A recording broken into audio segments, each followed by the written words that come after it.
customized supercars, complete with a personalized number plate that spells out thief in Russian.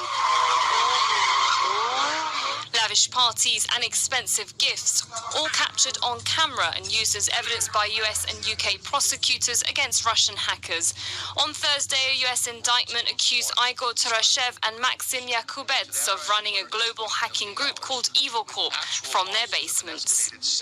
We're here today to identify and announce charges against a Russian national whom the Department of Justice alleges is responsible for two of the worst computer hacking and bank fraud schemes of the past decade. Yakubets is a true 21st century criminal who, with the stroke of a key and the click of a mouse, committed cybercrimes across the globe. He's earned his place on the FBI's list of the world's most wanted cyber criminals. Yakubets is accused of working for Russian intelligence. Both men allegedly used malware known as Drydex to steal at least $100 million from the likes of schools and religious organizations across 40 countries.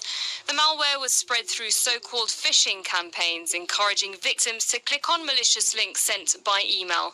Once a computer was infected, the group stole personal banking information, which was used to transfer funds.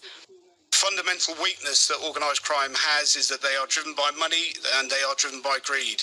And we have been able to gain evidence in the UK of a real-world footprint of people seeking to draw down the funds from these offences, and also people who are exhibiting a very extravagant lifestyle online. Tarashev and Yakubets remain at large. A $5 million bounty has been offered for information leading to Yakubets' arrest and prosecution, the largest reward ever offered for a cyber criminal. Sarah Khairat, Al Jazeera. WSV is the chief executive of Global Cyber Risk. My colleague Hazem Sika spoke with her earlier and asked her how safe any of our online transactions really are. Well, it's very significant. It's a major bust of a very large cyber criminal ring. But what the FBI wasn't really focusing on in their announcements was it took them 8 years to do this investigation. They began it in 2011. So it is wonderful that they have finally brought this ring into indictments. It's doubtful they will ever bring these two Russians to trial, because they remain in Russia, and it highlights the difficulty of how hard it is to track and trace and conduct cybercrime investigations. Is this kind of thing sort of a drop in the ocean? Is there more to it out there, do you believe? Cybercrime costs businesses about $5 trillion a year, I believe is the last number I read. So the bad guys are winning, and it is a step in the right direction, but when you consider all the cyber crimes that happened between those intervening 8 years, you can see that we're way behind.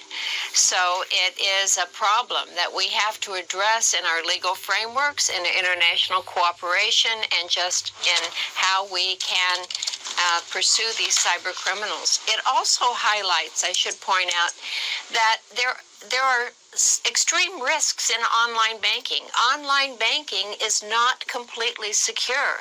So one thing people can do is to, companies and individuals both, is to restrict their use of online banking and be very careful about what they are doing with it, and be very careful with their online credentials for logging in.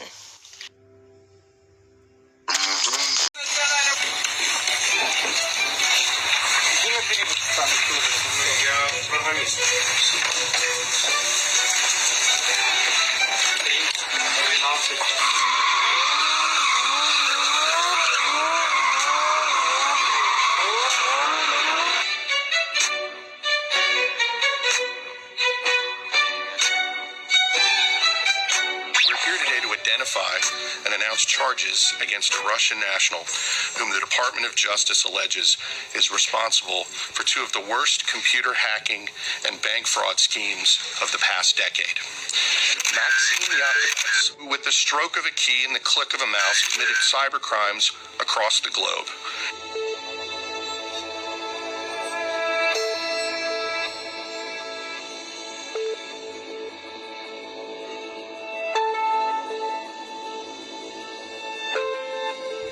Well, we have two addresses. Both apartments are not owned by him, but he was registered in one of these apartments. We know where he officially worked for some time. It is his mother's company. He has very good cars also, and no business. I wanted to show you something I found. This is his wedding video. The golf course where the wedding took place is about 2 hours' drive outside of Moscow. Staff were happy to show us around, but didn't want to go into any specifics about Yakubets' big day. This wedding is probably the most famous wedding in the history of cybersecurity, and it feels strange being here where it actually took place. A lot of people, including the newspapers, said that wedding probably cost about $250,000. But I've just discovered it could have cost double that, at least $500,000, and that's just to have it here. With emails and phone calls unanswered, it was time to try the Moscow addresses he's registered to. Как с ним можно связаться? Мы не можем никак с ним связаться. So you are Maksim's father. You're saying he's innocent. Мне сегодня объявили его преступником. На каком основании?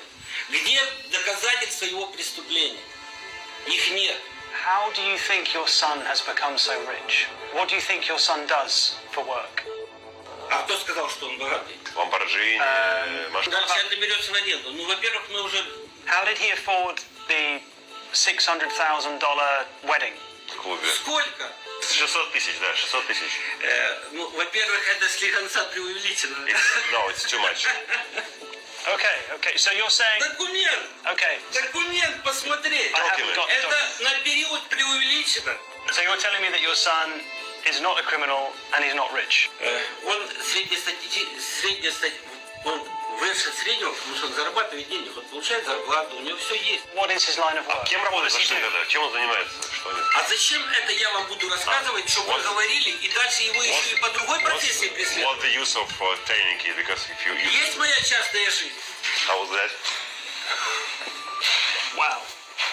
Maksim Yakubets, he's son-in-law of a powerful ex-FSB officer. The FSB started recruiting Maksim Yakubets. And we know that from the documents of the American government. It's more valuable for the FSB to enlist hackers in Russia than to put them in jail.